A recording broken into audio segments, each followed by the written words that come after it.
Okay guys, ito na, papasok na tayo sa aeroplano. Exit ako! Wow! Yung nakikita sa mga vlog ng color ng Cakes Airport. Ngayon, bumili na muna tayo ng iCoca card natin. So, ayan guys, so part 2, seat 49. Okay guys, so dito na tayo sa Nambas. Ayan, no? Ito yung mga nakikita kong vending machine, no? Ayan yung mga nakikita ko sa vlog na tax-free, oh.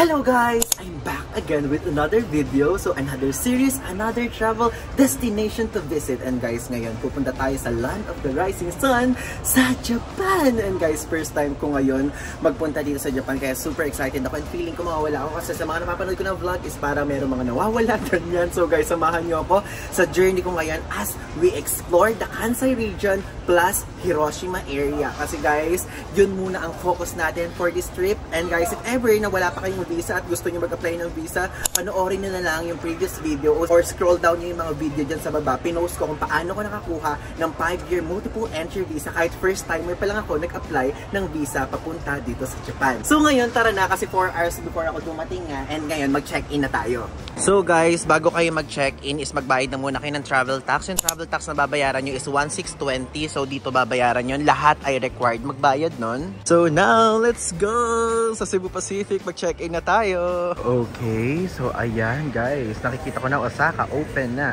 Hey, mag-check-in na tayo. So nga pala, alam nyo ba, 21 kilos nung tinimbang ko tong maleta ko. Pero 20 kilos lang yung allowed kong baggage. Osaka.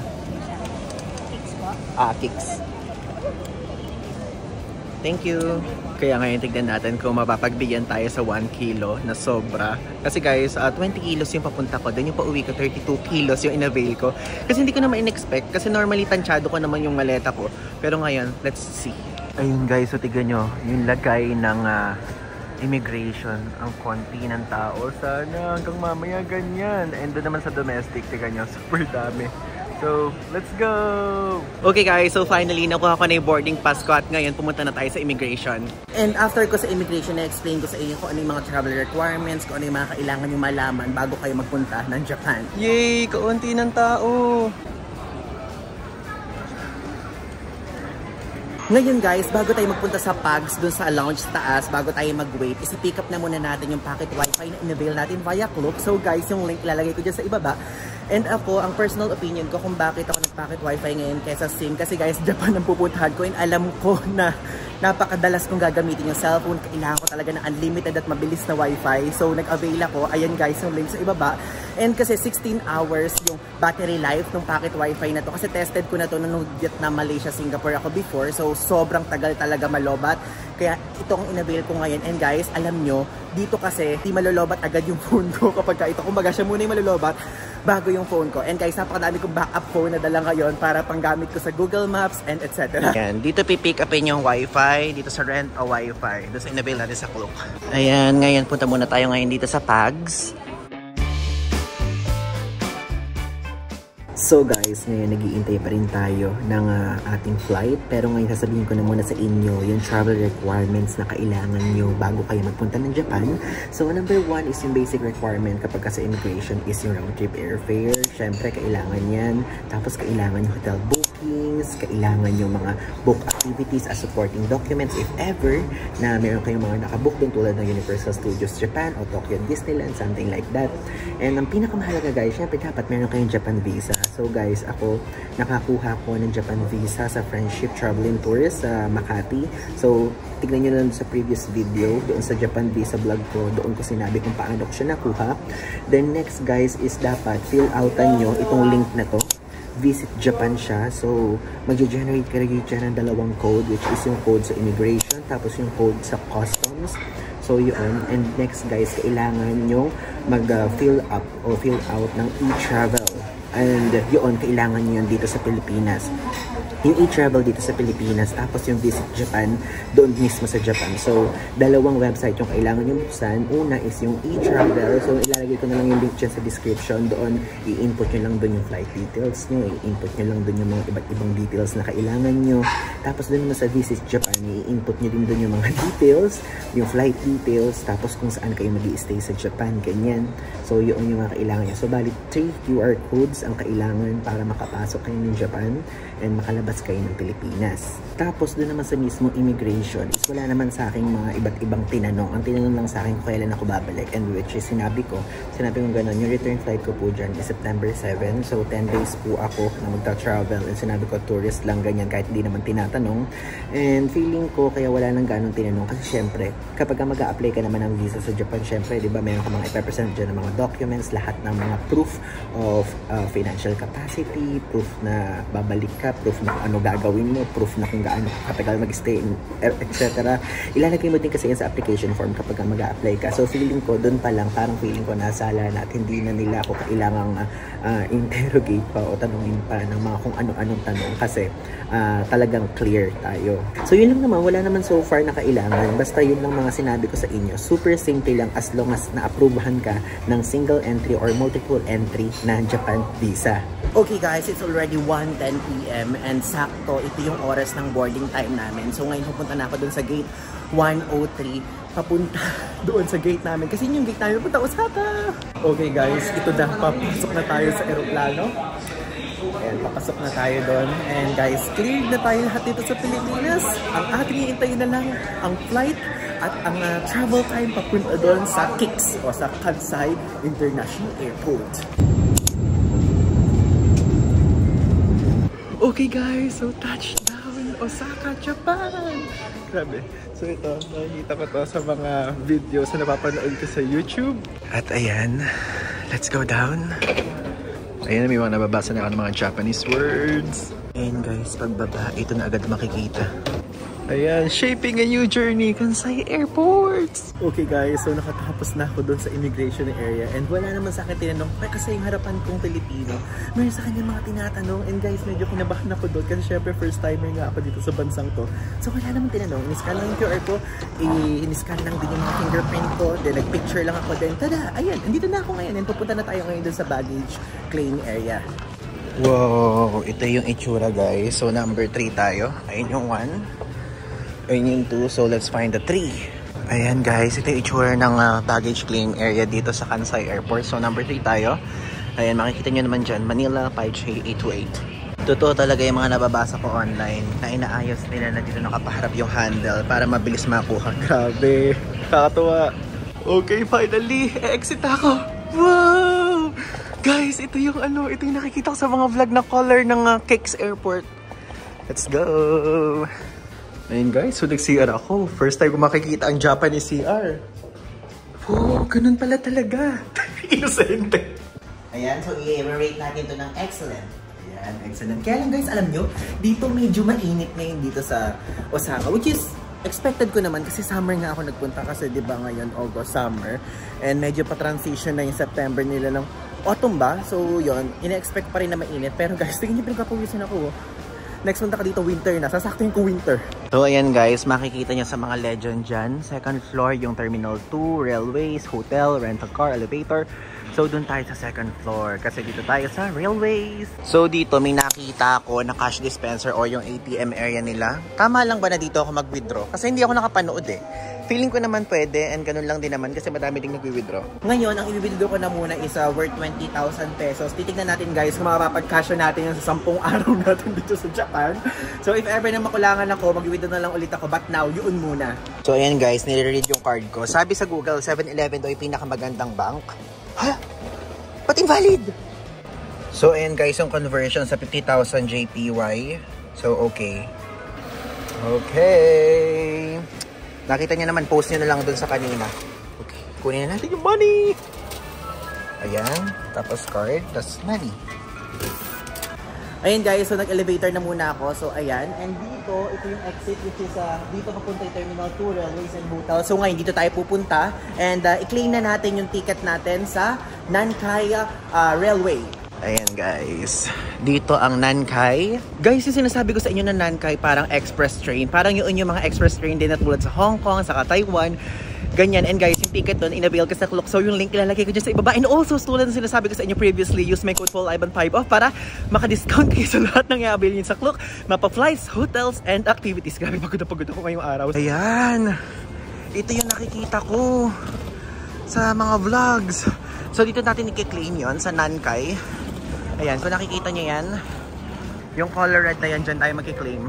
Ayun guys, so tignan nyo yung mga price. Fast, inexpensive access to Osaka, Namba. And ayun yung mga price, oh. Post nyo na lang guys. To Kyoto, 1,250, 1,150, tapos to na naman, 1,350. Ayan, kung nakikita nyo, merong red dyan. Ibig sabihin nun, yun yung presyo ng mga bata, if ever, na may kasama kayong kids, yun yung presyo, mas mababa yung price nila compared sa adult. So guys, round trip yung in-avail ko, pero yung papunta lang pala dun sa Osaka mismo yung aking makukuha. So yung return sa Namba daw exchange. Ngayon, bumili na muna tayo ng iCoca card natin. So dito daw bibili. So, let's buy! Ayan guys, sa lahat ng mga machine dyan, dito lang ako nakakita kasi ng sign ng iCoca sa may color pink na to. So, dito ako mag-iintay at pipila. Ayan, sa mga line na yan guys, doon tayo located sa Shinsaibashi and Namba. Sa gitna yan tayo. So, napakalawak, no? So, grabe. Ngayon palang nalilito na ako. Ayan guys, so naka-avail na ako ngayon ng iCoca card. And guys, actually dyan sa machine, may pipiliin kayong prices. Mayroon 5,000, may 10,000 na Japan yen, meron ding mga 2,000 and 1,000. Ako guys, 10,000 yung pinili ko kasi hindi ko pa sure kung magsusukli sila. Pero nagsusukli sila ng coins. Ang hindi ko sure kasi kung nagsusukli sila ng bill. So, ang gagawin ko na lang, if ever naman hindi ko magagamit, pwede namang i-refund daw yun. Or, hindi ko din sure, pero ilalagay ko dito sa text kung pwede siyang gamitin sa mga 7-Eleven o mga kainan. Gagamitin ko na lang din doon. Kasi, syempre, pwede naman natin yung gamitin kapag kakain tayo sa mga Family Mart and etc. Ngayon, meron din ditong area na pang-exchange ng JR West tickets. So, napag-isip-isip ko na wag na muna kasi magsa-search muna ako. Baka mamay mamali na naman ako ng pindot. Pero ngayon guys, tara, magpunta na muna tayo dito sa Nankai para makapunta na tayo dun sa Namba. Then from Namba, pumunta na tayo sa Shinsaibashi. Doon is ipapasok nyo lang dun yung ticket. Then after nun, bukun nyo lang din sa ticket out. Then pwede na kayong bumaba dito. Ayan! Osaka, Namba. O, diba? Dito tayo sasakay guys, dyan. So guys, may mga car na ganyan. So sa car 2 tayo, seat 49. Ayan, dito tayo sa car 2. So dyan kayo papasok kasi iba't ibang car yan guys ha. Ayan guys, so car 2, seat 49. Ito yung mga seat. If ever na nalilino kayo. So ayan, dito tayo sa window. Mapila guys, yung strict na time.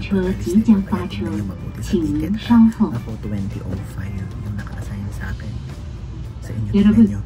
Guys, kala ko on time. Nalate na 1 minute. Grabe yung excitement ko kasi first time ko dito. And guys, please bear with me kapag meron ako mga hindi nasasabing tama na pronunciation, meron ako mga hindi nasasabing tama about sa lugar, like kung ano yung mga deep na mga facts. At nag-research naman ako. Kasi guys, super dami kong pinupuntahan. Hindi na ako nakapag-research tulad ng mga ginawa ko noong Taiwan vlog ko and etc. But let's enjoy the moment. And let's go.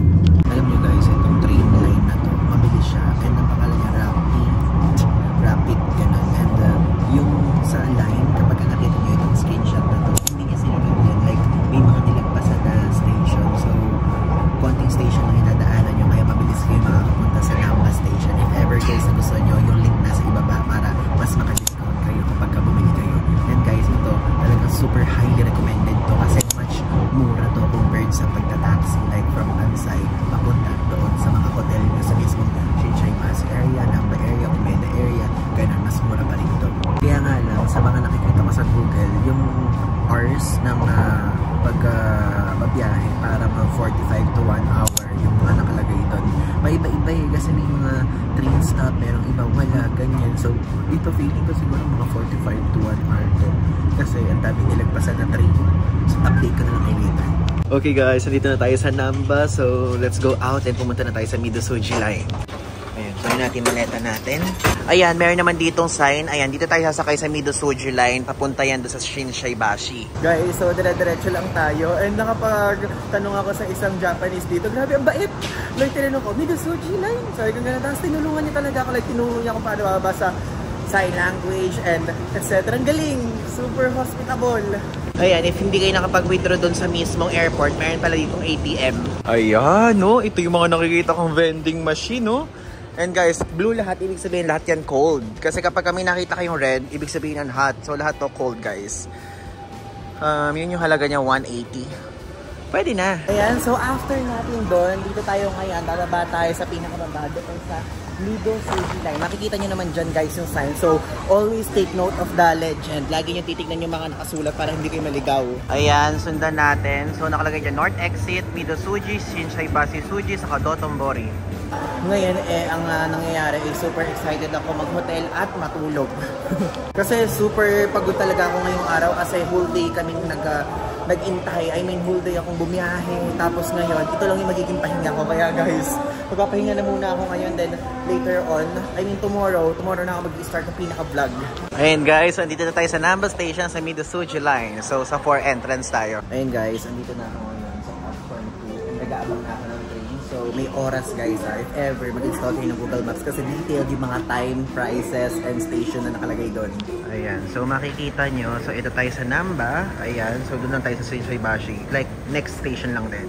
Ayan guys, papalabas na ako ngayon sa Shinsaibashi Station and kailangan na natin ang ating hotel which is ang Hotel Atarayo, Osaka. Ayan guys, ito yung madadaanan niya sa Shinsaibashi. So next time ko kayo itutour dito. Ayan yung mga nakikita ko sa vlog na tax-free oh. Next time ko kayo itutour dyan. Ngayon magpunta na muna talaga tayo sa hotel kasi pagod na ako. Medyo konti na lang nga guys yung nakabukas kasi ang napanood at nabasa ko din sa mga video saka sa mga articles is 8 PM nagsasara na daw yung mga establishments dito. So konti na lang yung mga nakabukas oh.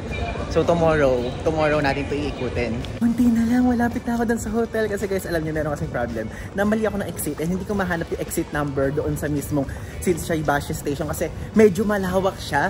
So namali lang ako kaya medyo napalayo ako pero medyo malapit lang naman yung hotel ko doon sa mismong station. Naglalang ako sa pinakadulo. Exit na punta. Ayun na, medyo madilim na rin no. Ito nyo. Sarado na talaga lahat.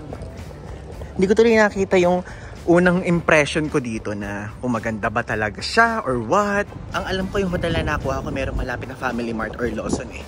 Yun kasi talaga yung tinarget ko. Chinek ko siya sa Google Earth habang nagpimili ako ng hotel para kahit paano meron akong place na kakainin ng breakfast or snacks, ganun. So, mag-check in muna ako din na after ko makapag-settle doon, kahit mga medyo madaling araw, kapag hindi pa ako natutulog, bibili na muna ako ng pagkain sa Family Mart or Lawson kasi nagugutom na ako. And gusto ko makita yung laman ng loob. Ayan, malapit. Ayun, nakita ko na, Atarayo. Nakita ko na guys. Ayun yung hotel natin. Ay, nakikita niyo yung sign Atarayo and meron siyang katabing 7-Eleven. Finally. Ayan guys, yung hotel ko. Separate vlog na lang yung mismong hotel tour. So, check in muna tayo. Ayan. Let's come in. So, hello guys. Nandito na ako ngayon sa hotel ko. Nakarating na ako after many hours ng paghahanap. Pero hindi naman ako naligaw.